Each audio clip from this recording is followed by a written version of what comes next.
ผมว่ามันมีหลายเหตุการณ์ที่รวมกันเปิดตัวแค่นี้เหรอ AI ของเขาไปเก่งเท่า Gemini ผมว่ายังไม่สู้หรอกมันฉลาดกว่าเราอ่ะมันมีความผิดหวังอยู่เบาๆเพราะว่ามันมีความคาดหวังอยู่เยอะมากงานนี้ชอบอะไรมีอะไรที่แบบรู้สึกตื่นเต้นแล้วก็ว้าวอย่างเงี้ยผมก็นึกไม่ออกว่าอันนี้คืออะไรวะเราว่ามันดูแห้งกับการเปิดตัวนี้มากๆไม่มีแบบนี้เลยเหรออะไรเงี้ย Apple ใน Under Leadership ของ John Furness จะสนุกขึ้นมากๆแล้วจะน่าสนใจ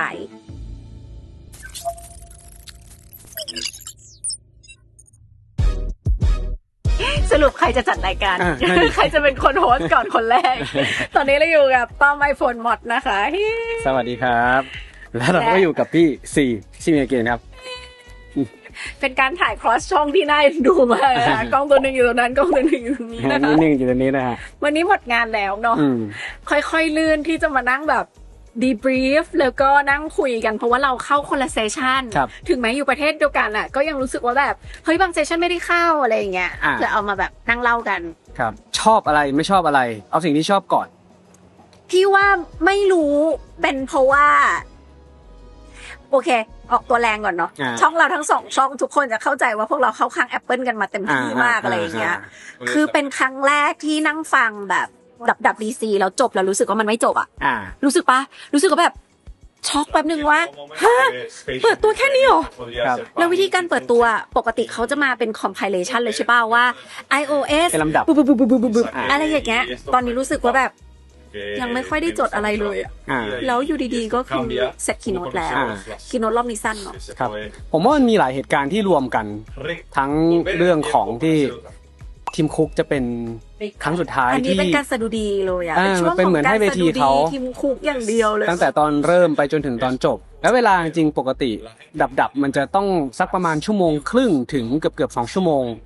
แต่เอาจริงเวลาที่เรานับรอบเนี้ยมันคือ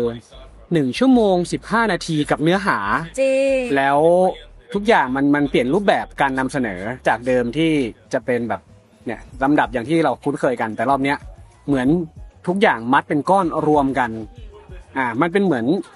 จะว่าเมเจอร์เชนจ์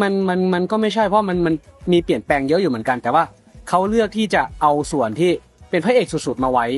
เพื่อให้เวลากับเขามากที่สุดจริงรู้สึกว่าโอเคถ้าตัดพาร์ท1 ใน 4ของคีโนตอ่ะเป็นเรื่องการสะดุดีทีมคุกซึ่งก็ต้องให้เวลาเขาเนาะเพราะว่าเขาก็เป็น CEO ที่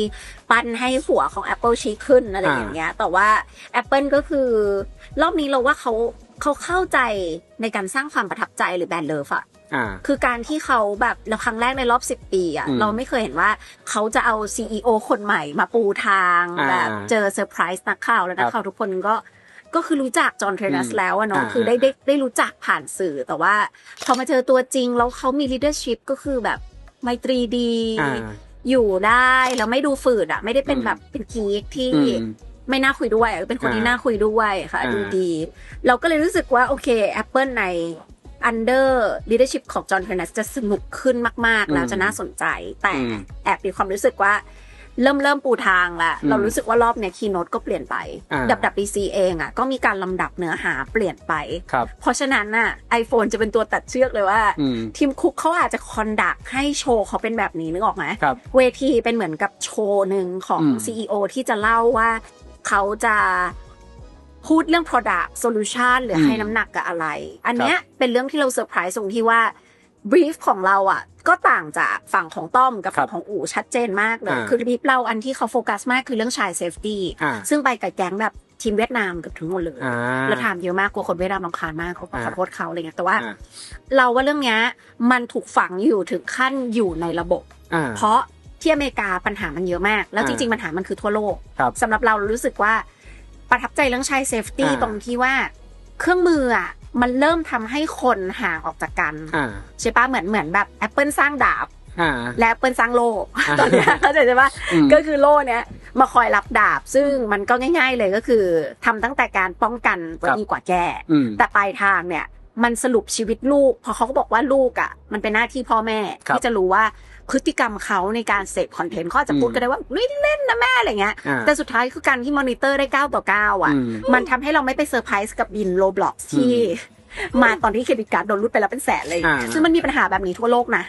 เราก็เลยมองว่าเขาทำหน้าที่ได้ดีในการเป็น regulator กำกับดูแลไปที่ developer อีกที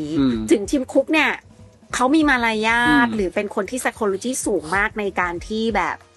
พูดบนเวทีให้เกียรติ developer เพราะงานนี้มัน DevCon เนาะถูกป่ะปราศจาก developer ecosystem เขาไม่ได้แบบฟูลขนาดนี้แต่ปราศจาก Apple developer บางคนก็คงไม่รวยโด่งแบบนี้ดังนั้นน้ำพึ่งเรือเสือพึ่งป่าแต่ว่ามันอยู่ในเจนที่เขาอะเริ่มส่งต่อแล้วว่าความสำคัญของ developer ก็คือไปกับระบบเนาะเขาก็จะรูระบบแบบนี้แหละว่าทุกคนแม้กระทั่งโรบอทคือเมื่อกี้ที่เราไปเราชอบอันนึงเขาบอกว่าเขาก็จะต้องบังคับให้คนทำแอปอย่างเช่นไม่รู้ว่าแอปคุณจะใหญ่แค่ไหนแต่คุณก็ไม่มีทางใหญ่กว่าระบบแต่ที่สำคัญคุณก็ต้อง apply ตาม regulation นั้นก็ยังเป็นเรื่องที่รัฐบาลเราบางทียังทำไม่ได้เลยด้วยซ้ำในการดูแพลตฟอร์มบางแพลตฟอร์มนึกออกไหมเพราะว่าบีบโพสเกินไปแพลตฟอร์มนี้สมมตินะแบบไม่ใช้ในไทยเหมือนแบบรัฐบาลจีนคนในชาติต้องยอมรับได้นึกออกไหมโดยระบอบการปกครองประชาธิปไตยที่เรากำลังเป็นอยู่และวิธีคิดของรัฐบาลประเทศไทยเรามองว่าเรายังขาดการกำกับดูแลและเบ็ดเสร็จเด็ดขาดกับแพลตฟอร์มพอเรามาอยู่ในโลกของคนที่สร้างระบบเราสร้างเครื่องมือเรารู้สึกว่าเรื่องนี้เขาทำได้ลึกมากเลยเขาคือผู้สร้างเราคือผู้ใช้ใช่เราก็เลยรู้สึกว่าดีมี responsibility แล้ว take โคตร real action แล้วก็สร้างระบบลงมาได้ละเอียดมากคือเมื่อกี้child safety ตั้งแต่เด็กเริ่มสร้าง accountถามแม่ไปเรื่อยๆทุกอย่างใช้ง่ายหมดเลยสำหรับคนที่เรานึกภาพว่าถ้าฉันไปบอกแบบแม่พ่อทั้งหลายที่บางทีเขาไม่มีเวลาเยอะจะมาเรียนรู้เทคเขาจะบ้าไม่ได้เหมือนพวกเราบางทีเขาก็อาจจะ behind technology นิดนึงแต่มันง่ายๆเลยมันก็คือแชทผ่าน message ทุกครั้งที่ลูกจะขออะไรขอแอดเพื่อนใหม่ต่ำกว่า13ทุกอย่างจะเกิดขึ้นบนแอป message เป็นส่วนใหญ่ setting so simple แต่มันทำให้เห็นวิธีการ unlock การใช้ชีวิตอันนี้สำหรับเราเนาะโดย iOS ฟีเจอร์คุยกันได้3บ้าน8บ้านแต่ชีวิตผ่านเลยเวลาไปแล้วที่เราใช้ใน24ชั่วโมงเรากับลูกเรามันก็คือสำคัญกับทุกครัวเรือนเลยน้องๆของผมมันก็เริ่มมีครอบครัวมันก็เริ่มมีลูกเนาะแต่ก่อนเราอาจจะไม่ได้ใส่ใจเรื่องนี้ว่าทำไมอยู่ดีต้องดึงอันนี้เอามาเป็นคีย์สำคัญในงานด้วยมันสำคัญขนาดนั้นเลยเหรอแต่ถ้าเรามองจริงคือเด็กเจนเนี้ยเราก็จะบอกว่าเป็นเด็กเจนอัลฟาเจนอะไรที่มันแบบเกิดมาพร้อมมือถือแล้วเขาใช้ชีวิตคืออย่างที่บอกแหละมันฉลาดกว่าเราบางคนคือฉลาดกว่าพ่อแม่หลายๆคนมากเหมือนเจนเราก็ฉลาดกว่าพ่อแม่ปุ๊บนอกหัววัยใช่ไม่ต้องห่วงเขาห่วงเรื่องเขาไม่มีวิจารณญาณใช่พ่อแม่แบบไม่ได้โหดแต่ห่วงอย่างนี้ดีกว่าไม่โหดไม่ได้แบบว่าอย่าเล่นอย่างนั้นอย่างโน้นอย่างนี้นะลูกคือแต่ว่าเหมือนเขาอยากจะแบบเป็นผู้แนะนำในทุกๆฝีก้าวเพราะทุกคนก็ห่วงลูกจริงและในสถาบันครอบครัวมันมีความยืดหยุ่นสูงต่างกันนึกออกปะพ่อแม่บางคนชิลมากคือปล่อยให้ลูกเล่นตัวเองจะได้ว่างดูซีรีส์ซึ่งส่วนใหญ่ทำงานมาหนักแล้วทุกคนอยากมีเวลาเป็นของตัวเองนะถึงเป็นพ่อแม่แต่ว่าเราก็เคยเป็นวัยรุ่นเราทุกคนอยากทำเรื่องที่เราอยากทำเพราะฉะนั้นก็มอบจอให้ลูกจอเล็กจอใหญ่ก็ว่ากันไปแต่ว่าไม่มีใครเคยสอนเราตอนที่เราโตขึ้นมาในโรงเรียนเราเนาะว่าเราจะต้องกำหนดกติกายังไงในการถ้าวันหนึ่งเรามีลูกแล้วจะให้ลูกใช้แค่ไหนเพราะเครื่องมันโซใหม่แล้วใครจะบอกเรากระทรวงศึกษาหรอไม่มีวันถูกไหมเพราะว่าพี่ว่ากระทรวงศึกษาทั่วโลกก็ยังไม่ได้เท่าทันแถมกติกาหรือนโยบายของแต่ละชาติไม่เหมือนกันเห็นไหมที่ EU เขาออกมาห้ามก็คือนิสัยเคยคุยกับเนี่ยสื่อที่เป็นแบบคนฝรั่งเศสเขาบอกว่าวิธีคนฝรั่งเศสก็คือว่านโยบายเขาจะหยุดไม่เปิดรับก่อนปิดประตูบ้านก่อนแล้วพอแน่ใจเขาค่อยเปิดรับเทคโนโลยีนี้เข้ามาครับพวกเราที่เป็นเอเชียโดยเฉพาะพวกเราที่เป็นคนไทยรู้สึกปะว่าประเทศเราแขนรับทุกอย่างครับทุกอย่างแล้วก็ค่อยมากรองอีกทีแก้ทีหลังถูกปะรับไปก่อนมันก็ได้และไม่ได้ส่วนประเทศจีนก็คือหยุดเหมือนกันใช้ของฉันถ้าจะมาโตในบ้านฉันชาติฉันเธอก็ต้องก้มหัวให้ฉันในบางเรื่องที่จะต้องยืดหยุ่นเช่นย้ายคราวมาอยู่ประเทศฉันสิอะไรอย่างเงี้ยมันก็จะเป็นอารมณ์ประมาณนี้เราก็เลยนั่งคิดว่าในโลกเทคโนโลยีมันอยู่ที่มุมมองคนแต่เป็นสิ่งที่แบบ policy maker ในประเทศไทยกับคนที่เป็นสถาบันครอบครัวทุกๆคนควรจะต้องเข้าใจเรื่องนี้เนาะเพราะว่าเด็กก็จะโตไปเป็นผู้ใหญ่ถ้าเด็กเห็นการกำหนดกรอบหรือกติกาที่พ่อแม่เราทำเขาโตขึ้นไปเขาก็จะทำกับลูกเขาเช่นกันซึ่งมันคือเรื่อง life balance ในชีวิตกติกาในชีวิตที่ทุกคนมี24ชั่วโมงเท่ากันอะไรอย่างเงี้ยพี่ว่ามันเลยฉีกไปทางนั้นนะมันก็เลยยังฉีกความเป็นแบบเข้าใจคิด ในการไปเจาะความรู้สึกของคนและฮิวแมนคือเราอะนั่งดูคอมเมนต์นะตอนที่เราแบบนั่งคุยกันอยู่เนี้ยเราก็ยังรู้สึกว่าเดี๋ยวฟังแล้วจะดูเหมือนเราเข้าข้าง Apple แต่เรารู้สึกว่าดูนี่ดิเรามีอุปกรณ์ตั้งหลายอัน สุดท้ายสิ่งที่ตอบดีมานด์คนก็ไม่ใช่ของที่เยอะสุดๆทุกอย่างล่ำไปนั่งคิดเหมือนกันว่าเพิ่งไปงาน Google I/O มาแล้วมันเยอะมัน Amazing หมดทุกอย่างนะทุกฟีเจอร์อะรู้สึกแบบโอ้โห Amazing เดี๋ยวนี้ Amazing ยากแล้วด้วยอะเข้าใจใช่ไหมคือ AI เดี๋ยวนี้มัน Amazing ยากแล้วนะเพราะว่าเราใช้กันหมดแล้วอะเพราะฉะนั้นความ Amazing มันช็อกมันเยอะมากๆแล้วมันช็อกกับ Apple ว่าแบบ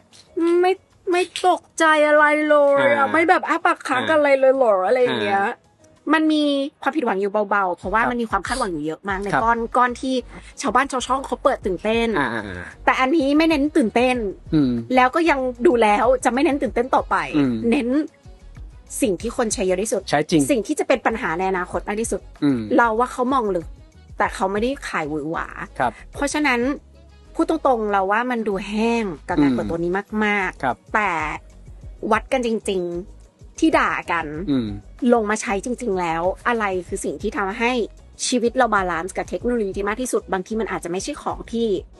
โคตรละล้ำที่สุดออกปะไม่ใช่ของที่เลิศที่สุดก็คิดตรงนั้นเหมือนกันเพราะวันนี้อย่างGemini Omni นี่คือสุดล้ำเลยนะล้ำจริงถูกปะกี่คนใช้รู้ทุกอย่างกี่คนใช้เข้าใจเหมือนแบบว่าเราอยากได้อะไรให้หมดพร้อมไปแบบนี้ให้หมดทุกสิ่งทุกอย่างอีกอันนึงที่ผมมองว่าทาง Apple ที่ผมยอมรับก่อนมีคนถามเสมอว่างานนี้ชอบอะไรมีอะไรที่แบบรู้สึกตื่นเต้นแล้วก็ว้าวอย่างเงี้ยผมก็เหมือนกันนึกไม่ออกว่าอันนี้คืออะไรวะแต่เรารู้สึกว่าทบทวนตัวเองมันคือสิ่งที่ควรจะเป็นเมื่อปีที่แล้วแต่ก็เข้าใจในมุมมองอย่างนึงคือผมรู้สึกว่า Apple เหมือนยอมขอโทษสักอย่างนึงเหมือนยอมขอโทษที่ตัวเองแบบว่าทำซิริมาแล้วแบบมันไปไม่ไหวจริงๆก็เลยต้องแบบจับมือกับตัวนี้รอบที่แล้วที่เราเห็นร่วมกับ ChatGPT เราก็เลยรู้สึกว่ามันน่าจะไปได้ไกลกว่านี้เอาจริงผมแทบไม่ได้ใช้เลยผมก็ยังไปโหลดแอป ChatGPT แล้วก็ไปใช้แบบ Dedicate มันไม่ได้มีการแบบอินทิเกรตเข้าไปในตัวระบบที่ทำให้เรารู้สึกว่าใช้งานแบบ seamless แต่พอมาเป็น Gemini ที่เขาพยายามเลี่ยงกับคำพูดเนาะที่เขามาเรียกว่าเป็นแบบ Apple Foundation อะไรเงี้ยเขาเรียกว่าเป็นสมองแล้วกันคือเหมือนมัน LLM มันก็เหมือน Gemini ก็เป็นหัวสมองของพวก AI ที่มันจะต้องเอามาคิดมาคำนวณ Apple เขาจะเรียกว่า Apple Foundation แล้วก็ไปคำนวณบน Cloud Computing อะไรของเขานั่นแหละสุดท้ายมันก็คือเซิร์ฟเวอร์สำหรับ AI ที่เขามาแต่ว่าส่วนหนึ่งก็คือเอา knowledge know how ที่ Gemini เขามาเพื่อมาประกอบกันกับของ Apple ที่เขามีอยู่และเขาทำให้ตัวเนี้ยอินทิเกรตเข้าไปกับระบบของเขาต้องเข้าใจว่า Apple ทำทั้งซอฟต์แวร์แล้วก็ฮาร์ดแวร์มันเป็นเรื่องที่ค่อนข้างยากที่จะทำให้ทั้งสองส่วนมันอินทิเกรตไปแล้วก็ทำงานแบบ seamless ตอนแรกก็ไม่เข้าใจหรอกว่าแบบทำอย่างนี้ไปคุณช้ากว่าคนอื่นต้องเยอะคุณช้ากว่า Gemini เยอะๆคุณช้ากว่า Claude เยอะมาก Claude นี่ช้าแล้วนะเข้าใจใช่ปะช้าแล้วนะ Claude นี่ก็คือโคตรเทพเทพสำหรับเราที่แบบอยู่ในวงการ AI มา OpenAI ก็ไม่ได้ขี้เหร่แบบสุดๆเรื่องแบบเจนภาพเจนปกโอ้โหเราไม่ชอบเลยพอกลับมา Apple ไม่มีแบบนี้เลยเหรออะไรเงี้ยแต่พอในมองอีกนึงคือวันนี้ได้ลองนั่งดูเดโมได้อะไรอย่างเงี้ยก็จะเห็นว่าสิ่งที่เขาทำคือเหมือนเขาพยายามอินทิเกรตในทีละเล็กทีละน้อยเพื่อให้มันเอาไปใช้งานจริงๆเหมือนอย่างฟีเจอร์ที่พวกเราเห็นลบคนออกจากรูปการขยายกรอบภาพให้ใหญ่ขึ้นหรือการปรับspecial reframing คนก็ถามว่าเจ้าอื่นเขามีตั้งเยอะตั้งแยะแล้วไปนานแล้วเนาะเปิดไปนานแล้วปีก่อนด้วยแล้วคุณมาแบบอะไรตรงนี้อะไรเงี้ยมือถือจีนทำมาหมดแล้วพอเราได้ลองใช้จริงหลังๆมาผมก็เริ่มใช้ Android เยอะนะทั้งแบบตัวแฟลกชิพตัวอะไรเงี้ยมันก็ดีในบางจุดแต่เราก็จะเห็นว่าความ seamless มันก็ยังไม่มีขนาดนั้นทำไม่ถึงใช่แล้วพอ Apple มาลองทำใช่อยู่ที่มันแน่นอนเราอาจจะยังไม่รู้สึกแฮปปี้ตรงที่ภาษาไทยมันยังไม่รองรับขนาดนั้นทั้งที่ LLM โมเดลตัวเนี้ยมันรองรับภาษาแทบจะทั่วโลกแล้วแต่อันเนี้ยเขาก็ยังช้าอยู่อาจจะแบบช้าบัดชัวร์สำหรับเขาซึ่งเป็นสเต็ปของ Apple แต่พอได้เห็นการใช้งานที่ร่วมกันจริงๆแบบคล้ายๆแบบมันซีมเลสมันแบบไร้รอยต่อพี่ผมรู้สึกว่ามันนี่คือเวที่เขาวางเอาไว้แล้วก็ค่อยๆเป็นค่อยๆไปและตอนนี้เหมือนจะเป็นการกุยทางปูทางว่าคอของเราเริ่มคอ AI ที่ทาง Apple วางเอาไว้สำหรับ developer เริ่มเห็นภาพอะไรแล้วนะต่อไปก็คือฝั่งของนี่แหละนักรบเหล่า developer นี่แหละต่อไปคุณจะ จะมีไอเดียยังไงเพื่อที่จะบลิงนำไอเดียตรงนั้นที่เราวางเป็นแพทเทิร์นเอาไว้ให้คุณก็เอาไปขยายต่อมันก็จะทำให้แบบผมว่าดอกไม้มันจะเติบโตเร็วมากจากนี้พี่เห็นคอมเมนต์บางคนซึ่งเราก็ไปอ่านคอมเมนต์ลบเนาะเพราะบางทีติเพื่อก่อครับเพราะว่าเราทุกคนเราอยากแบบเราไม่ได้อยากจะฟังแต่คำชมแต่เราอยากฟังสิ่งที่มันสร้างสรรค์จากมุมมองของโดยเฉพาะคนที่เป็นสายเทคแบบเทคจริงๆมองในมุมนึงที่เขาพูดว่ามันจะปลอดภัยกี่โมงถ้าเกิดไปใช้คลาวด์ของ Gemini จริงๆ Apple น่ะเขาไม่ได้เปิดเผยละเอียดถึงขั้นตอนขนาดนั้นหรอกว่าหลังบ้านโดยเชิงโครงสร้างอะไรใช้อะไรไม่ใช้แต่ว่าเขาดันออกมาให้ตัวอย่างอยู่ในเซสชันที่เราเข้าด้วยกันก็คือเป็น case study ที่ developer perplexity developer draw things developer อีกเจ้าหนึ่งคือ LM Studio ที่ทำเขาชอบเอาตัวนี้มาโชว์เนาะทำเอาเครื่อง Mac มาต่อกันหลายๆเครื่องเป็นคลัสเตอร์เพื่อที่จะเอาง่ายๆว่าเป็นสร้างเซิร์ฟเวอร์สำหรับ AI เพื่อรันบน local ให้กับเราเองเราเนี่ยคือคนทั่วไปอ่ะเขาไม่ทำกันหรอกต้องเป็นแบบกลุ่มธุรกิจหรือว่ากลุ่มแบบบริษัทหนึ่งถ้าสมมติว่าคุณอยากจะรักษา data ของคุณให้มันเป็น privacy จริงๆคุณก็สามารถใช้เนี่ยเครื่อง Mac ที่มีไม่กี่เครื่องอาจซื้อสัก10 เครื่อง 20 เครื่องก็ได้คุณก็สามารถได้เซิร์ฟเวอร์สำหรับการรัน AI ที่ดีๆตัวหนึ่งเอาไปใช้ในองค์กรของคุณเปลี่ยนคอมเป็นเซิร์ฟเวอร์อย่างนี้ใช่ไหมครับประเด็นน่ะแค่รู้สึกว่าเดี๋ยววันนี้ที่เราเป็นคอน sumer เหมือนกันพี่ก็จ่ายหลายตัว to the max แล้วอะจ่ายสุดเกือบทุกอันเพื่อเอามาเรียนรู้ด้วยครับแต่รู้สึกว่าเฮ้ยอันนึงที่สนใจแล้วชอบเพราะว่าพี่อะเดินทางมาตั้งแต่ Google I/O Computex นี่คือจากมากเพราะว่ารู้สึกว่าที่ Nvidia มันฮาร์ดคอร์มากนะคือตอนนี้ Nvidia เขามีเอาไปเทียบไงบางคนบอกว่าจะจริงหรอมันแบบตัว Mac Studio เอามาบวกกัน4เครื่องมันจะเท่ากับซูเปอร์คอมพิวเตอร์กับชิปเซตใหม่ที่เจนเส้นห่วงเปิดตัวหรออะไรอย่างเงี้ยตอนเนี้ยมันเหมือนเปลี่ยนยุคนะพี่เองในฐานะรีวิวเวอร์ก็มานั่งคิดว่าวิโตแล้วฉันโตมาจากการรีวิว iPhone แล้วก็เอาโทรศัพท์มือถือยี่ห้อมาคอมเพลกันเรื่อยๆตอนนี้ฉันต้องคอมเพลเซิร์ฟเวอร์แล้วหรอใช่ไหมแล้วคือ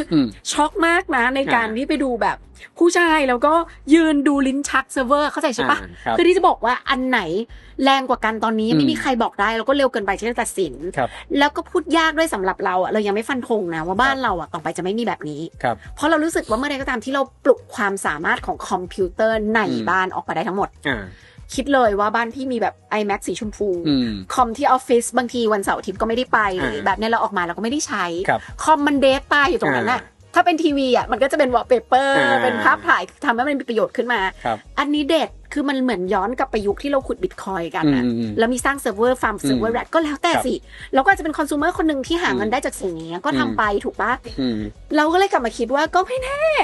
ต่อไปจะต้องมีห้องเซิร์ฟเวอร์เป็นของตัวเองคนละพี่อาจจะ20เครื่องแฟนพี่อาจจะ10เครื่องแล้วแต่เอาจริงๆคือ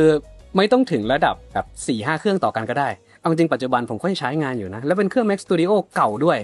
ที่แบบว่าเอามารันแบบ AI ที่เราใช้งานอยู่ในออฟฟิศของเราอ่ะซึ่งเรามองเห็นแล้วคือก่อนหน้านี้ก็ใช้เป็น Mac mini ซึ่งเราใช้ไปสักพักนึงเราคิดว่าโอเคแล้วแหละแต่พอใช้กับจำนวนคนที่มากขึ้น10คนขึ้นไปอะไรเงี้ยมันเริ่มจะตึงๆละเราก็ขยับมาเป็นตัวเนี้ยซึ่งในงบประมาณตรงนี้ผมรู้สึกว่ามันค่อนข้างที่จะถูกมากเมื่อเทียบกับ performance แล้วก็สิ่งที่มันสามารถช่วยให้งานเราสำเร็จรู้ผลได้ในราคาเท่านี้และเราสามารถ control อะไรหลายๆอย่างในความเป็นเราด้วยเราก็ต้องยอมรับว่ามันไม่ได้ใช้บนโลคอลตลอดแต่มันก็ใช้บนคลาวด์ที่เราสามารถเลือกคลาวด์อื่นๆมาใช้รวมกันได้ด้วยอันเนี้ยคือผมยอมรับเลยว่างานโชว์เคสรอบเนี้ย Apple น่ะคือถ้าจะให้ว่าแบบซอฟต์แวร์หรือว่า AI ของเขาไปเก่งเท่า Gemini พวก Claude พวก OpenAI ผมว่ายังไม่สู้หรอกแต่บอกเลยว่าคอมพิวเตอร์ที่เป็น personal use แล้วอยู่ตามบ้านธรรมดาเนี่ยผมเชื่อว่าไม่มีใครต้องบอกว่า consumer grade นะไม่ใช่ commercial grade นะพวก Nvidia เนี่ยเป็นแบบเป็นcommercial grade ไปแล้วอะที่สูงไปนั้นน่ะแต่เนี่ย Apple ทำเครื่องแล้วประมาณ 20,000 30,000 40,000 ให้สามารถทำพวกนี้ได้แล้วรันได้ดีด้วยเนี่ยผมว่า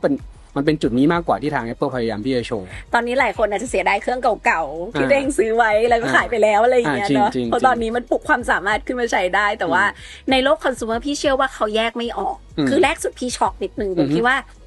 รู้ว่ากระแส Mac mini กับ Mac Studio มันขายหมดเกลี้ยงใช่ป่ะในสหรัฐในประเทศไทยก็เหมือนกันก็คือเขาซื้อมาต่อเหมือนช่วงที่ขุด Bitcoin อ่ะแต่ว่าการมีคอม หลายๆตัวกับการมีลิ้นชักเซิร์ฟเวอร์แร็กนึกออกปะมันคือเรื่องเดียวกันหรอคอน sumer ไม่ได้รู้เรื่องนี้นะถ้าไม่ได้เป็นฮาร์ดคอร์แบบเทคเชิงลึกอะซึ่งพี่ว่าอันเนี้ยเป็นเรื่องที่เขาพยายามอธิบายให้เข้าใจง่ายใช่ครับคือมันก็มีเหมือนกันนี่เป็นคนทำแต่ว่าเคสลักษณะนี้ก็ใช้ตังค์ใช่ปะมันก็ต้องมีเป็นแสนขึ้นไปอ่ะที่คุณจะบันเดิลกัน 3-4 เครื่องแล้วก็ตอนนี้ Apple และทั่วโลกไม่ใช่แค่ Apple อย่างเดียวก็เริ่มพูดว่าฉันจะพูดภาษาตัวเอง Apple ที่สไตล์แบบระบบปิดอยู่แล้วอ่ะนี่เป็นครั้งแรกที่ Apple เขาไม่ได้ทำอยู่ในระบบปิดเพราะว่าโมเดลแต่ละตัวไม่ได้อยู่ดีๆจะใช้ชิปตัวนั้นตัวนี้ได้มันต้องคราฟไปถึงฮาร์ดแวร์ถูกป่ะ Apple เคยชนะมาโดยตลอดในการสร้างทาง OS ของตัวเองไม่ว่าจะจอไหนก็คือรับจบหมดนะตั้งแต่คอม iPad iPhone Watch ทุกอย่างที่เขาทำ success หมดรวมไปถึง device เขาซึ่ง Google ยังขาย device ไม่ค่อยสำเร็จเลยซ้ำ Pixel ตัวพับอะไรไม่ได้เกิดอ่ะเข้าใจใช่ป่ะแต่เนี้ยเข้าใจนะถ้าเกิดเทียบว่าเขาย้ายโรงงานผลิตเข้าไปประเทศจีนและใดๆแต่โดยเฉพาะอย่างยิ่งไส้ในอ่ะในความเป็นระบบปิดแล้วใช้ Gemini อ่ะพี่ว่าตรงนี้ตั้งหากที่มันเป็นการเปลี่ยน direction สุดๆหมายความว่าเขายอมรับตัวเองแล้วล่ะว่าฉันไม่ได้ต้องมาเป็นผู้พัฒนาโมเดลเพราะการสร้างโมเดลมันไม่ใช่เรื่องง่ายและใช้เวลาเยอะมากซึ่ง Google ทำมาตั้งนานแล้วพี่ว่าเรื่องนึงที่ Apple Data แพ้คือตั้งแต่ยุคแรกคือ Apple Map ก็แพ้มาแล้วอะเข้าใจใช่ปะคือแมปของ Google มันถูกพัฒนาแบบล่วงหน้าไปเยอะมากในการลงทุนเก็บ Data สารพัดสารเพมากนั่นก็เลยเป็นอีกโลกหนึ่งที่พี่ว่าคำนวณการตัดสินใจหรือทิศทางที่องค์กรเขาจะเติบโตไปอะเป็นมุมที่เราแบบconsider แล้วน่าคิดว่าเขายอมรับว่าเขานักหนาวไม่สร้างโมเดลของตัวเองจ่ายไปเลย1,000 ล้านแล้วหลับจบมาเพื่อให้สิริทำได้แต่ for now นะเพราะเขาใช้คำว่า Apple Foundation Model Foundation คือในความคิดของผมอ่ะคือเขาไม่ได้ใช้ Gemini อย่างเดียวเพราะวันที่เราได้นั่งพูดคุยได้อะไรอย่างเงี้ยหลายๆคนเห็นข่าวจะบอกว่าอ้าวหลังบ้านสิริก็แบบ Gemini ปุ้งเดียวเลยมันไม่ใช่คือมันคือผมเชื่อว่านะแม้ว่าในเชิงเทคนิคเป็นคัสตอมไมซ์ถึงเรียกว่าเป็น foundation model คือเป็นโมเดลพื้นฐานซึ่ง Apple อ่ะก็จะมีโมเดลของตัวเองอยู่แล้วอย่างเช่นการ generate ภาพอย่างเช่นพวก spatial photo ที่มันทำมาก็เขาก็ใช้ AI ของเขาที่เขาทำมาอยู่แล้วที่เป็นสร้างภาพ3มิติขึ้นมาเหมือนเขาเอาหลายๆโมเดลมารวมกันเพื่อ customize เราต้องเข้าใจก่อนว่า AI โมเดลอ่ะมันจะมีทั้งแบบ AI โมเดลที่เก่งเรื่องของการคิดคำนวณการเขียนโปรแกรมเก่งเรื่องของ vision เรื่องของรูปเรื่องของวิดีโอคือหลากหลายอย่างมันเขาไม่เอารวมกันเพราะถ้าเอารวมกันคือมันจะใหญ่แล้วมันจะเกินอันนั้นเกินไปดังนั้นคำว่า Apple Foundation Model ผมก็เลยคิดว่ามันน่าจะเป็นการหยิบยกมาว่าฟีเจอร์ไหนความสามารถงานไหนที่เราจะเรียกอะไรเขาก็ค่อยส่งเข้าไปที่เขาเรียกว่า private cloud computing Apple ต้องมีเซิร์ฟเวอร์ของตัวเองอยู่แล้วแหละเพื่อที่จะรัน AI ตรงเนี้ยพอ user สั่ง Siri เข้ามา Siri ก็จะส่ง request นี้เข้าไปเนี่ยวิธีการเปลี่ยนของทาง Apple คือเดิมทีเราจะต้องเปิดแอปแล้วก็สั่งปึ๊บแต่เนี้ย Siri ทำตัวเป็นเหมือน agent ตอนเนี้ยผมเริ่มรู้สึกแล้วว่านี่แหละ agentic AI ของทาง Apple ที่เป็น Jarvis ใช่มันคือแบบแต่เขาเลี่ยงนะเขาไม่พยายามพูดคำว่าเอเจนต์เลยนะถูกต้องแล้วยิ่งคุณพูดคำว่าเอเจนต์ออกไปผู้บริหารหรืออะไรอย่างเงี้ยในเซสชันเห็นปะเขาจะพูดเลยว่านี่ไม่ใช่ I.O. นะจ๊ะอย่างงี้เรามองอย่างงี้เราพูดกี่ได้ไหมว่า Google เก่งสร้างเครื่องมือละแต่ในเจนเนี้ย Apple เลือกใช้เครื่องมือเอามาส่งต่อผู้บริโภคคิดว่ามันกำลังเป็นแบบความรู้สึกประมาณนั้นที่เห็นทิศทางของโลกเทคโนโลยีชัดขึ้นเรื่อยๆแล้วพี่ว่าทุกแบรนด์เทคโนโลยีในความเป็นจริงเขาแข่งกันเนาะในความเป็นจริงเขาก็เดินกันอยู่บนเส้นขนานแล้วเหยียบกันอยู่แต่ก็ช่วยกันอยู่แล้วก็เอื้อกันอยู่ในนัยยะหนึ่งเนาะในการเดินไปด้วยกันแต่ว่าที่ซิลิคอนวัลเลย์ทุกอย่างเกิดระดับเร็วมากดังนั้นพี่ว่ามันเห็นการที่เขาไม่ได้อีโก้สูงถึงขั้นว่าเขาจะไม่รับโมเดลไหนEven GPT เขาไม่พูดถึงเลยบนเวทีว่าเขาจะเอาไงต่อแต่ว่าพอเราได้ทดสอบตัวเบต้าเราจะเห็นว่ามันยังเรียกความสามารถ GPT มันก็ยังมีอยู่ที่เป็นแบบ extension extension พี่ว่าก็ยังห้อยๆกันไปอยู่แต่ว่าเสริม Gemini เข้ามาแปลว่าพร้อมจ่ายแต่ว่าโลกของ AI ยังมีเรื่องของการเบิร์นโทเค็นอีกว่าเราจะได้ฟรีไปถึงไหนคือซื้อเครื่องแถบซอฟต์แวร์หรอหรืออะไรเงี้ยถูกไหมเพราะว่าตอนนี้เราจ่ายเอเจนติกกันเองโดยที่แยกย้ายกันจ่ายเป็นตัวไปเยอะแล้วนะเพราะฉะนั้นเวลาเราเห็นการอัปเดตอุปกรณ์เราไปถึงซอฟต์แวร์ส่วนใหญ่ก็ทำอย่างนี้ทางนั้นทั้งโลกก็คือว่า ทุกอย่างที่เป็นแอปดีๆเก่งๆในอีโคซิสเต็มบางอันมันเวิร์กซื้อเลยแล้วเข้ามาอยู่เป็นฟีเจอร์เลยจบถูกปะมันมักจะเป็นแบบนี้แหละแต่ว่าจะมีฟีเจอร์นี้หรือไม่มีเขาถามอะไรล่ะเขาก็ต้องดูว่าแอปนี้มันฮอตไหมคนใช้เยอะไหมไม่อย่างนั้นทำมาว้าวแหละแต่ไม่มีคนใช้ผู้ไม่ใช้ก็เสียเงินเปล่าเราว้าวกับตอนงาน I.O. เรารู้สึกเราว้าวกับเครื่องมือเขามากนะคือมันเปลี่ยนคนธรรมดาอย่างเราอ่ะกลายไปเป็นบิลดเออร์คนหนึ่งที่แบบฉันจะเขียนโค้ดฉันจะเขียน UI ฉันจะเขียน UX เพราะว่าฉันจะเป็นแบบผู้กำกับหนังฉันจะสร้างแอนิเมชันถูกมาซึ่งไม่ผิดแต่มันเหมาะไม่กี่คนถูกหมายความว่าหรอเราจะเปลี่ยนเส้นทางอาชีพไหมคือมัน good to have to try หมายความว่าคนเราอ่ะชอบเรียนรู้สมองเราเวลาเราเรียนรู้อ่ะมันมีการหลั่งสารโดพามีนที่เรารู้สึกว่าแบบแกฉันมี new skill แต่ในความเป็นจริงจะเป็นสกิลชีวิตฉันหรือเปล่าบางทีเรียนเยอะไปก็ไม่ใช่เนาะก็เลยกลับมานั่งคิดว่าพี่ว่านี่คือยังคงเป็นจุดยืนของ Apple โดนโหตอนแรกเสมออ่ะจำได้ปะตอนแรก Liquid Card ก็โดนโหแบบโอ้โหไม่ดีเลยไม่สวยเลยบางคนก็ชอบเพราะฉะนั้นก็เลยมองโลกไปเป็นกลางคือไม่ตัดสิทธิ์ละกันเพราะว่าบอกตรงๆไม่ได้เข้าข้าง Apple ขนาดนั้นแต่รู้จัก Apple จากการทำข่าวมานานก็เลยรู้สึกว่าเฮ้ยมันมีมุมนะมันมีมุมที่คุณยังไม่ต้องด่วนสรุปด่วนตัดสินใจหรอกว่าเพแล้วกระจอกทำได้แค่นี้คืออันนี้ชูป้ายไม่สร้างสรรค์ว่ะคือเรามีความรู้สึกว่าการแข่งขันของแบรนด์ไอทีคุณต้องปล่อยเขาแข่งไปโดยที่คุณได้จัดอันนี้มุมมองเราว่าถ้าเขายิ่งแข่งกันเยอะผู้บริโภคจะได้ประโยชน์จากตรงนั้นเต็มถ้าเขาไม่แข่งกันแล้วมีคนเดียวที่โมโนโพลีอยู่ในตลาดคนซวยคือพวกเราเนี่ยแหละถูกป่ะเลยเป็นสิ่งที่เราเปิดกว้างแล้วกันกับการคอมเมนต์โอเคมันก็เลยแบบว่าเราก็ไม่ได้ชอบอะไรแบบเป็นเขาเรียกว่าหาอะไรที่แบบชอบโดดเด่นไม่ได้แต่ผมยอมรับอย่างนึงเนี่ยอย่างที่พี่ซีพูดว่าเหมือนเขาขอโทษเป็นปลายๆอ่ะว่าแบบฉันก็ไม่ทุกคนที่คิดว่าแบบ Apple ก็คงไม่มันซับไปยอมอะไรใครหรอกมั้งแต่วันนี้คือเขารู้แล้วว่าเวที่เขาควรจะเลือกไปมันเป็นยังไงผมเชื่อว่าเขาน่าจะเลือกสำหรับยังคงติดอยู่กับผู้ใช้เนี่ยเหมือนการถ่ายด้วยแอปกล้องถ่ายรูปไม่มีโหมดโปรสักทีมันก็เลยถามมาว่านั่นแหละแล้วถ้ามีโหมดโปรใช้กันกี่คนขนาดเขาสามารถเลือกได้เลยสมมุติเขามีแอปพลิเคชัน Final Cut Camera ซึ่งเป็นถ่ายวิดีโอที่เป็นแบบโปรแล้วเขาก็สามารถรู้ได้เลยว่าคนใช้มากน้อยแค่ไหนมันเป็นกี่เปอร์เซ็นต์ของเขาอะไรอย่างเงี้ยอันคือสแตทที่นำมาซึ่งคือเวลาจะทำฟีเจอร์หนึ่งออกมาหรือทำสินค้าตัวหนึ่งออกมาพี่ว่ามันยุ่งเกี่ยวกับระบบและวิธีคิดในการเรียกใช้อ่ะคือคำว่าง่ายยากที่สุดแล้วคือการจะทำของให้ง่าย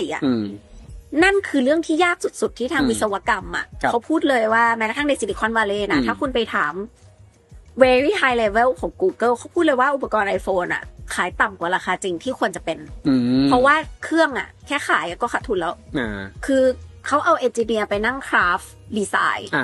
แบบคุณจะให้สวยขนาดนี้คุณจะให้บางขนาดนี้นั่นเป็นเรื่องที่แค่นี้หรออะไรเงี้ยแต่ว่าความง่ายยากที่สุดแล้ว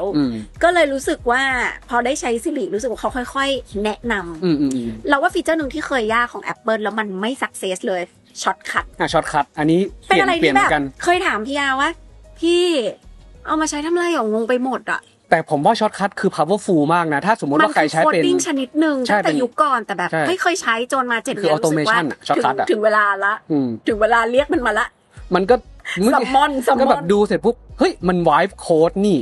มันคือไวฟ์โค้ดเลยนะปัจจุบันแต่เป็นไวฟ์โค้ดสำหรับคนทั่วๆไปที่คุณไม่ต้องแบบไปนั่งเขียนโค้ดแล้วก็สร้างเว็บไซต์แต่นี่มันเป็นแบบไวฟ์โค้ดสั่งแบบว่าฟีลลิ่งแบบฉันอยากได้อะไรแบบนี้เพื่อที่จะตอบโจทย์การใช้งานฉันอะไรแบบเนี้ยมันจะเป็นแบบนี้แต่ก็แค่หวังว่ารอเมื่อไหร่จะแบบสั่งเป็นภาษาไทยมันก็จะได้เข้ากับบ้านเราเนาะผู้บริโภคทั่วไปบางทีไม่รู้หรอกว่าตัวอยากจะใช้อะไรแต่เดี๋ยวเวลาที่เราเจอเอเจนต์ตัวหนึ่งที่ชื่อซิริเนี่ยแล้วมันสามารถทำอะไรก็ได้อยู่ในจอคือซิริไร้ขีดจำกัดจริงๆนะเรารู้สึกว่าการที่เขาทะลุเข้าไปที่แมปบ้างหรือคำถามปลายเปิดของเราทุกเรื่องมันควรจะตอบได้แบบนี้แหละตั้งแต่ยุคแรกที่คุยกับซิริรู้สึกเลยว่า10 ปีข้างหน้ามันคือวันนี้แบบนี้เลยก็คือถามนั่นตอบนี่ถามนี่ตอบนั่นพี่ว่ายุคต่อไปตอนนี้เรารู้สึกตัวเลยว่าเราสมาธิสั้นมากกับโลกที่เราต้องในแอปแชทยังซอยเป็นกลุ่มแชทเดียวห้องแชทรวมออฟฟิเชียลเข้าใจใช่ปะแค่ในแอปเดิมยังชีวิตสมองมันต้องแบ่งลิ้นชักไปเยอะมาก วันนี้ถ้าเรามีผู้ช่วย1ตัวเหมือนแบบสั่งเลขาคนหนึ่งที่ไม่ใช่คนเนาะก็เลขาคงเบื่อเรามากถ้าเกิดแบบแกไปเปิดแชทให้ฉันหน่อยแกส่งแชทนี้เข้าไปแชทนั้นหน่อยถูกปะส่วนใหญ่เป็นอย่างนั้นฉันไปถามคนนี้ก่อนแกเรียก สรุปไปนี่ให้หน่อยสรุปไฟล์นี่ให้หน่อยถูกปะวันนี้พอมันเป็นเอเจนต์ตัวหนึ่งอ่ะเราจะเบิร์นโทเค็นมหาศาลเลยภาพออกมานั่นคือเรื่องที่เราต้องตอบว่าแบบฟรีเท่าไหร่ถูกต้องแล้วมันก็เลยเป็นอีกเหตุผลที่เกิดคำว่า on device เป็นการ compute on device แล้ว Apple ก็จะได้เปรียบเรื่องนี้เพราะว่า Apple Silicon เขาดีไซน์มาเพื่อสิ่งนี้อยู่แล้วปัจจุบันความเร็วมันก็เพียงพอระดับประมาณนึงแล้วแหละแต่ผมว่าถ้ามันมากขึ้นกว่านี้ในอนาคตอ่ะ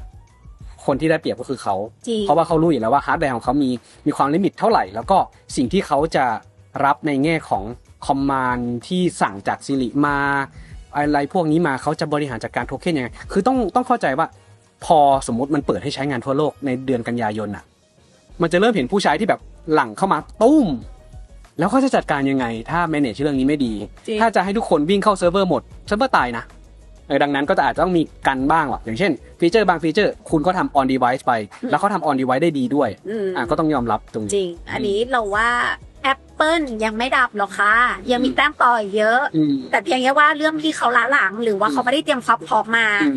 จะกำลังไปโฟกัสกับบางเรื่องที่เรายังไม่ได้เห็นทั้งหมดแต่เพียงแค่ว่าเขาก็ไม่ได้หลุดจุดยืนตัวเองนะบางทีเขาก็ไม่ได้ผลิตอะไรเองทั้งหมดอยู่แล้วอะถูกไหมแต่อีโคซิสเต็มของเขาก็มีรับจบไปยันธนาคารแล้วเหมือนกันนะถูกไหมดังนั้นการที่เขานำเสนอสิ่งที่ออกมาทัชผู้ใช้ด้วยความง่ายอาจจะมีมิติมุมมองบางอย่างที่ซ่อนอยู่ข้างหลังบ้านมหาศาลที่ไม่ต้องอธิบายเยอะแต่อธิบายสั้นมากปกติเนี่ยรอบที่พี่แบบนั่งดูในเวทีอื่นๆอ่ะพี่รู้สึกว่าผมแบบผู้บริหารเทคพูดยาวแล้วคำศัพท์แต่ละอันเหมือนโดนต่อยหน้าตลอดเวลาแบบมันยากแล้วมันลึกคอน sumer เราต้องรู้แค่ไหนนะแต่โลกนี้เป็นโลกของเข้าใจก่อนได้เปรียบคนที่รู้เครื่องมือเยอะได้เปรียบเพราะว่าเราขึ้นอยู่กับเราประยุกต์แหละถ้าเรายิ่งฉลาดใช้เป็นเก่งไวเราก็มีเวลาไปทำอย่างอื่นอีกเยอะอะไรอย่างเงี้ยส่วนตัวพี่ก็เลยมองว่า Siri น่าสนใจในรอบนี้แต่จะทำสำเร็จแล้วลงลึกแค่ไหนอันนี้เป็นความลับของเขาเนาะว่าเขาใช้กับโมเดลอะไรบ้างแต่ดูแล้วว่าในเชิงวิศวกรรมอะพี่ว่าเขาลงเยอะมากๆใน1 บิลเลียนเนี่ยคงมีการต่อรองมาเยอะมากแล้วว่าอะไรเปิดเผยอะไรไม่เปิดเผยอะไรล็อกฟีเจอร์ไหนให้เขาก่อนหรือฟีเจอร์ไหนขอแบบนี้มันคงมีการต่อรองหลังบ้านกันมาเสร็จหมดแล้วผมว่าอีกอย่างนึงอีกตัวแปรนึงคือ developer ด้วยคือถ้าใดๆถ้าระบบดีอะ Apple วางระบบดีแต่ไม่มีแอปที่มารองรับซัพพอร์ตเลยอย่างเช่นอะคุณบอกSiri ให้ส่งข้อความได้ให้ค้นหาข้อมูลในอีเมลได้แต่เป็นอีเมลของ Apple นะ iCloud ถ้าคุณ access เข้า Gmail ไม่ได้ก็ไร้ประโยชน์ถูกปะเราก็ใช้ Gmail เยอะบางคนก็ใช้ Hotmail บางคนก็ใช้เมลบริษัทถ้าคุณ access เข้า LINE ไม่ได้ WeChat ไม่ได้หรือ WhatsApp ไม่ได้คนเหล่านั้นก็ไม่ได้ค่อยอยากจะใช้เพราะเขาไม่ได้อยากใช้ WhatsApp มันคือประเด็นหัวใจตรงนี้แหละแล้วก็มันเปิดโอกาสสำหรับคนกลุ่มนั้นที่จะได้หาตังค์คือเพื่อที่จะยึดผู้ใช้ของคุณคือดึงผู้ใช้ของคุณให้อยู่กับแอปพลิเคชันของคุณนะจริงโอเคอีก3 นาทีเราจะ wrap up กันเพราะเราทอล์กกันมา33 นาทีสุดยอดมากพี่มีเรื่องนึงที่พี่แบบนั่งคิดอยู่เนาะพี่ยังชอบความ simplify ของ Apple ถึงแม้ว่ามีความผิดหวังอยู่หน่อยๆเพราะคาดหวังมาเยอะแล้วไม่ใช่แค่พี่หรอกที่เชื่อว่าคนดูทุกคนคาดหวังเยอะมากเวลา Apple เปิดตัวอะไรมันบริษัทนวัตกรรมต้องการความว้าวแต่ว่าเราก็ตุกมาคิดกันเรื่องนี้เนาะไม่เห็นด้วยก็โอเคนะคะแต่ว่าอย่ามาตัดสินกันละกันเนาะแอสนักข่าวเราเป็นกลางไม่ได้สุดอยู่แล้วถ้าเรา judge ใครก่อนแปลว่าอคติต่อสิ่งที่เราแบบรายงานข่าวอ่ะมันจะรุนแรงมาก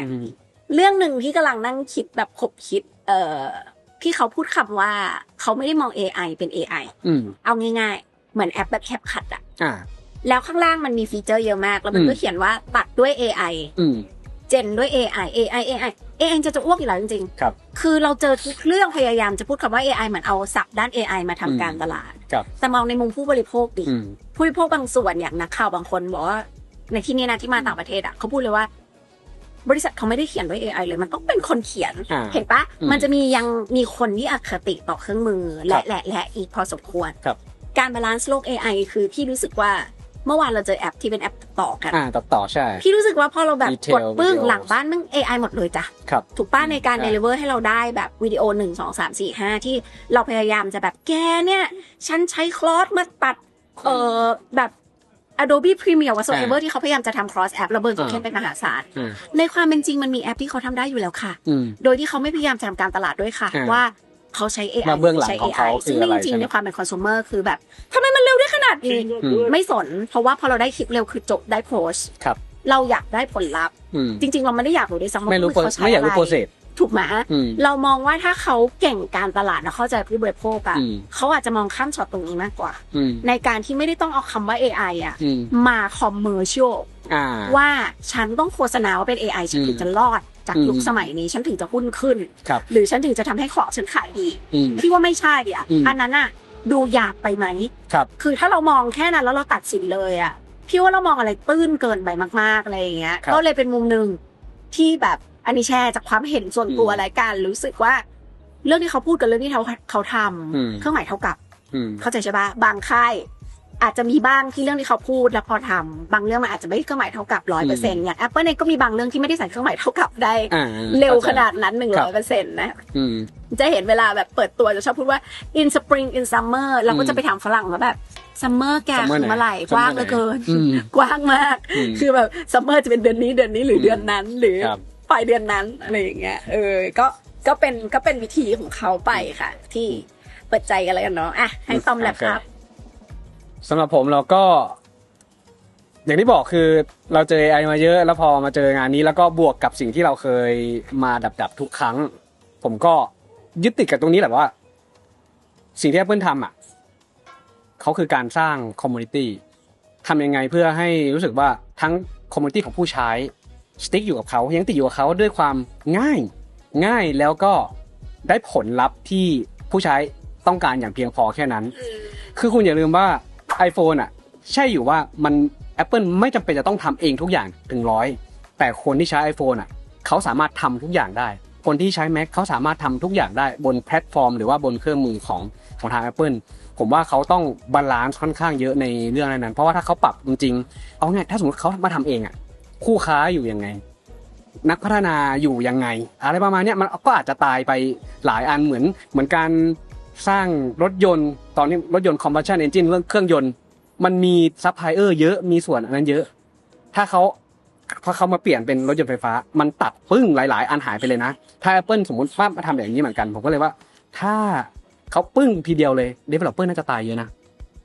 ecosystem แบบตรงเนี้ยจากที่เคยซัพพอร์ตมันอาจจะหายไปเลยมันก็เลยแบบว่ารอบนี้ก็นี่แหละเห็นความที่ Apple เขาก็ลดความหยิ่งยโสน้อยลงไปนิดนึงแต่เพื่อให้เขาสามารถเดินไปได้ต่อให้มันบาลานซ์อยู่แล้วก็ที่เหลือก็รอดูแล้วกันว่าแบบใช้งานเสร็จแล้วจะเป็นยังไงต้องรอดูกันต่อไปแต่พี่เชื่อว่าการที่จอห์นเฮอร์นัสขึ้นตอนนี้ไม่ได้มีเรื่องบังเอิญน่าจะมีการเตรียมความพร้อมกันมาหลายปีมากๆแล้วรวมไปถึงสเปครุ่นที่ว่ากันว่าปีนี้ได้เห็นแล้วแน่เนาะสำหรับจอพับเพราะว่าค่ายเคสของจีนบางค่ายเขาก็จะเห็นพวกตัวโมที่เป็นม็อกอัพขึ้นมาแหละพี่ว่าน่าสนุกมันมีโค้ดจากใน iOS ด้วยที่แบบหลุดอันนี้ออกมาอะไรเงี้ยก็น่าจะสนุกสำหรับกันยายนอีก3 เดือนแต่ว่าทุกคนที่ดูพอดแคสต์ของเรา2คนนะคะที่เราซัมมาไรซ์รอบนี้พิเศษมากนะคะเพราะว่าแบบซีว่าแต่ละช่องอ่ะมีมุมมองที่ไม่เหมือนกันได้บรีฟที่ลึกซึ้งต่างกันแล้วก็วิธีคิดของรีพอร์เตอร์ก็ไม่มีอะไรที่มันเหมือนกันเพราะว่าเราก็ตามข่าวกันมาทุกวงการที่เป็นเกี่ยวกับเทคโนโลยีนะคะก็จะมีอินเดปแล้วก็เพิ่มความคิดเพิ่มวิชั่นนะคนดูรู้สึกยังไงคอมเมนต์มาใต้คลิปวิดีโอนะคะก็ทักทายคนดูฝั่ง iPhone Mod ด้วยนะคะแฟนๆเยอะเหลือเกินนะคะมากดติดตามซิมเนียเกนได้นะคะขอบคุณพี่ซีด้วยผมว่าได้มุมมองอีกเยอะคือมุมมองของพี่ซีกับผมก็จะแตกต่างกันค่อนข้างเยอะเหมือนกันเพราะว่าพี่จะอยู่ในแบบวงการของการข่าวมาค่อนข้างเยอะผมจะอยู่ในวงการของยูเซอร์อะไรเงี้ยก็จะเป็นแบบมุมมองจากผู้ใช้จะเป็นส่วนใหญ่ที่ว่าการแชร์มุมมองสำคัญมากรวมไปถึงเวลาเราแบบยืนคุยเราก็เดินคุยแบบanother group of เวียดนามบ้างมาเลเซียบ้างฟิลิปปินส์ก็เพิ่งมาแบบปีแรกๆอะไรอย่างงี้เนาะประเทศเขาก็ขยายไปพร้อมกับตลาดนักข่าวก็จะถูกเชิญมาพร้อมกับขนาดตลาดเช่นกันก็น่าสนุกค่ะวงการนี้ตอนนี้อย่าเพิ่งจ้าชค่ะทุกคนเดี๋ยวมันจะมีอคติอย่าเลือกฟังแล้วเปิดใจแล้วทุกคนก็จะได้เครื่องมือที่ดีที่สุดเพื่อเหมาะกับตัวเองมากที่สุดในการใช้งานไม่มีอะไรที่เพอร์เฟคต้องเรียกว่าเป็นเครื่องมือที่เหมาะกับเราที่สุดละกันปล่อยเขาแข่งกัน AI ที่เก่งที่สุดในโลกเราก็ต้องยอมรับว่าแบบอย่างคอร์สนั่นโน่นนี่มันอาจจะไม่ได้เหมาะสำหรับเราอาจจะเหมาะกับเจมม่าโฟหรืออะไรง่ายๆที่แบบว่าไม่ต้องแพงขนาดนั้นแต่ตอบโจทย์การใช้ชีวิตของเราแล้วกับการจ่ายโทเค็นเท่านี้หรือบางคนอยากจะใช้ฟรีด้วยซ้ำซึ่ง เนี่ยมันก็แฮปปี้สำหรับเราแล้วดังนั้นเหมือนกันคุณจะใช้ device ตัวไหนคุณจะใช้ระบบไหนแอปพลิเคชันไหนขอแค่ให้มันตอบโจทย์การทำงานของคุณได้การใช้ชีวิตของคุณได้แล้วคุณมีความสุขกับมันผมว่าตรงนั้นมัน ก็พอแล้ว ก็พอแล้ว เนาะชีวิตมันก็แค่นั้นที่ ใช่ เดี๋ยวเราเวลาไปเที่ยวเล่นแต่ขอให้หาตังค์ได้แบบ effective ด้วยเครื่องมือก็แล้วกันถือว่าจะเป็นการลงทุนที่คุ้มค่าค่ะทุกคน โอเค เจอ ลา กัน ไปใน นะ คลิปนี้ขอบคุณพี่ซีอีก ใคร ครั้ง ชอบ ครับ ให้ ผ เรา ม เจอกันเดี๋ยวเราคอมเมนต์มานะคะไม่ไหวเราจะมาร่วมกันสมัยอีกค่ะ ได้ สนุกมากขอบคุณมาก ครับสวัสดีครับ สวัสดีค่ะ